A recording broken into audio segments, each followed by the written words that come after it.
এই নিষ্ঠুর, অমানবিক, বিবেকহীন, মনুষ্যত্বহীন ব্যক্তিদের দৃষ্টান্তমূলক শাস্তি না দিলে সামাজিক নিরাপত্তা থাকবে না, নাগরিকের জীবনের নিরাপত্তা থাকবে না, আইনের শাসন প্রতিষ্ঠিত হবে না এবং সারা বিশ্বের কাছে বাংলাদেশের মানিজ্যত পূর্ণ প্রতিষ্ঠিত হবে না। অতএব এদের যাবজ্জীবন সশ্রম কারাদণ্ড, ৫১ বছর রাজনীতি ও নির্বাচন নিষিদ্ধ, ১০০ কোটি টাকা জরিমানা, অনাদায়ে মৃত্যুদণ্ডের মতো দৃষ্টান্তমূলক শাস্তি দিয়ে নাগরিকের জীবনের নিরাপত্তা, সামাজিক নিরাপত্তা, মানবাধিকার ফিরিয়ে আনতে হবে এবং রাজনীতিকে কলুষিতমুক্ত করতে হবে।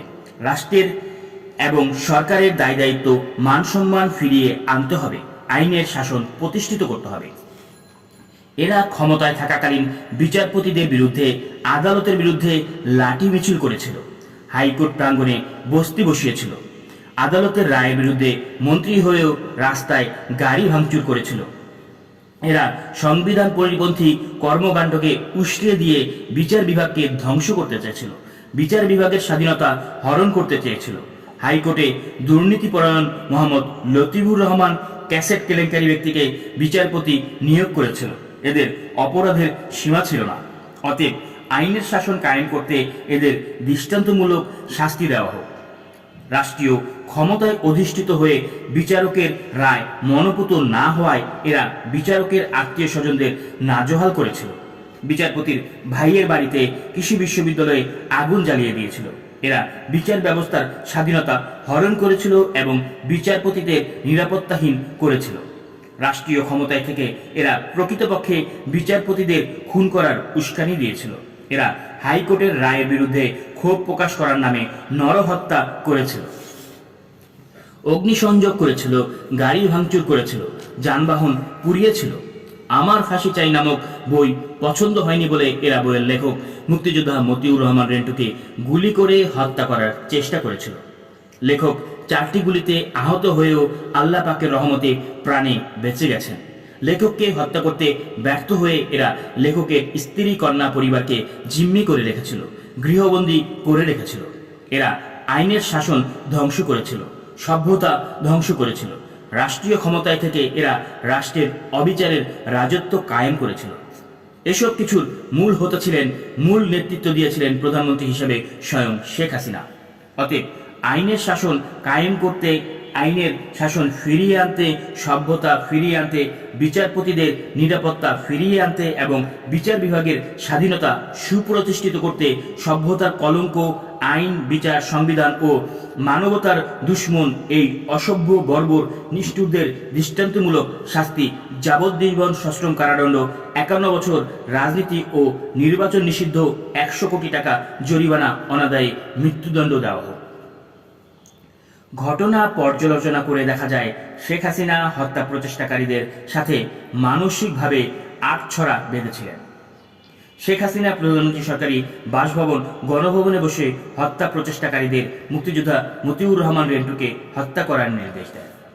এই মামলার কোনো প্রত্যক্ষদর্শী সাক্ষী না থাকলেও রেন্টুকে হত্যার উদ্দেশ্যে গুলি করে আহত করা, আহত অবস্থায় রেন্টুর সাংবাদিক সম্মেলনে শেখ হাসিনাকে অভিযুক্ত করা এবং সরকার প্রধান হিসেবে এই অভিযোগের তদন্ত না করা, ২২ জুন দৈনিক দিনকাল পত্রিকায় টেলিফোন সাক্ষাৎকারে এজাহার হিসেবে ধরে নিয়ে শেখ হাসিনাকে প্রধান আসামি করে মামলা নেওয়ার আবেদন এবং রাষ্ট্রপতির কাছে জীবনের নিরাপত্তার আবেদন। দৈনিক দিনকালে আমার ফাঁসি চাই বই ছাপানো বন্ধ করা, তারপর ৩০ জুন সরকার কর্তৃক আমার ফাঁসি চাই বই নিষিদ্ধ ও বাজেয়াপ্ত করা, প্রধানমন্ত্রী শেখ হাসিনা কর্তৃক রেন্টুকে না চেনার ভান করা, তারপর আওয়ামী লীগের সাধারণ সম্পাদক, সংসদ উপনেতা জিল্লুর রহমানকে দিয়ে তিনি রেন্টুকে চেনেন না বলে বিবৃতি দেয়া, বেগম খালেদা জিয়াকে উদ্দেশ্য করে এই ফর্মে ৮০ বই, এই বই লিখাতে কত টাকা দেওয়া হয়েছে, কত কপি কিনে বিতরণ করা হয়েছে এবং পরবর্তীতে সে একটি দলের এজেন্ট ছিল।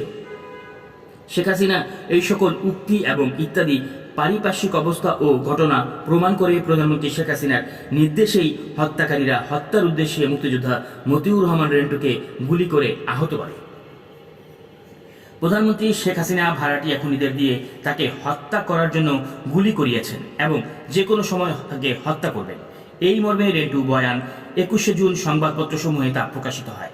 দেওয়ার পরও সরকার প্রধান হয়ে এই ঘটনার সামান্য প্রতিকারের ব্যবস্থা করেননি এবং এই বয়ানের কোনো প্রতিবাদও করেননি, বরং প্রধানমন্ত্রী হিসেবে শেখ হাসিনা নীরব থেকে এই বয়ানের সত্যতা স্বীকার করে নিয়েছেন। এতে এই হত্যা ষড়যন্ত্র ও পরিকল্পনায় প্রধানমন্ত্রী হিসেবে শেখ হাসিনার জড়িত থাকা প্রমাণিত হয়। অপরাধের বিচার করা এবং বিচার করে অপরাধীর শাস্তি দেওয়া রাষ্ট্রের পবিত্র দায়িত্ব। অপরাধ সংগঠিত হলে তার প্রতিবিধান করা রাষ্ট্র পরিচালনায় নিয়োজিত এবং দায়িত্বপ্রাপ্ত সরকারের কর্তব্য।